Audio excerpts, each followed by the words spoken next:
Hi hello నమస్తే welcome to my channel భయ్య. ఈ ఛానల్ కొత్తగా చూస్తున్నట్టయితే ముందుగా సబ్స్క్రైబ్ చేసుకోండి. అలాగే నేను చెప్పే వీడియో వస్తే మాత్రం అందరికీ షేర్ చేయండి బే. అయితే రోజు మన టాపిక్ వచ్చేసి మన ర్యాపో 22 సినిమాలో మన ఉపేంద్ర గారు అయితే ఒక రోల్ అయితే చేస్తున్నారు భయ్య. నిజంగా ఇది చూసిన తర్వాత నాకైతే మెంట్లెక్కిందనే చెప్పొచ్చు. అయితే ఇలాంటి కాంబినేషన్ ఇంతవరకు నేను చూడలేదని చెప్పొచ్చు. అయితే టైటిల్ గ్లిమ్స్ వచ్చేసి మనకు 15వ తారీఖు అయితే వదులుతారు భయ్య. అందులో మన ఉపేంద్ర గారు కూడా కొద్దిగా ఏదో ఉంటారు అన్న టైప్లో అయితే చెప్తుంటున్నారు.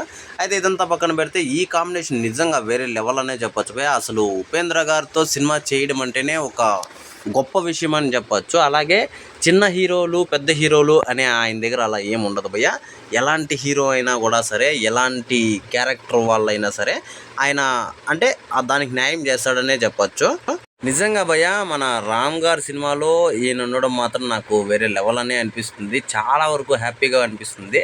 అయితే మన అందరికీ తెలిసిన విషయమే, ఒక 2-3 సినిమాల నుంచి మన రామ్ గారు అయితే చాలా వరకు డిసప్పాయింట్ చేసినాయని చెప్పొచ్చు. అయితే ఇప్పటి వరకు కూడా నాకు ర్యాపో 22 మీద అసలు నాకు అంత కొంచెం ఏదో మిస్సింగ్ అనే అనిపించింది. కాకపోతే ఇప్పుడు నుంచి ఆ ఫీల్ అయితే పోయింది భయ్య. కానీ ఇప్పటి నుంచి నాకు అలాంటి డౌట్ అయితే లేదు భయ్య. సినిమా పక్కా బ్లాక్ బస్టర్ కొడుతుంది అని చెప్పేసి నాకైతే అనిపిస్తుంది. ఎందుకంటే నేను ఉపేంద్ర గారిని అసలు సినిమాలో ఉన్నాడు అంటేనే అదొక గొప్ప విషయం అని చెప్పొచ్చు. ఆ సినిమా హిట్ అవుతుంది అని కూడా చెప్పొచ్చు. ఆ రేంజ్లో అనిపిస్తుంది. అయితే ఉపేంద్ర గారు ఉంటే సినిమా హిట్ అయిపోతుంది అని మీరు అనుకోవచ్చు భయ్య. అలా ఏం లేదు. సినిమాకు చాలా వరకు ప్రాణం పోస్తారని చెప్పొచ్చు. ఆయన క్యారెక్టర్ ఆ రేంజ్లో ఉంటుందని చెప్పొచ్చు.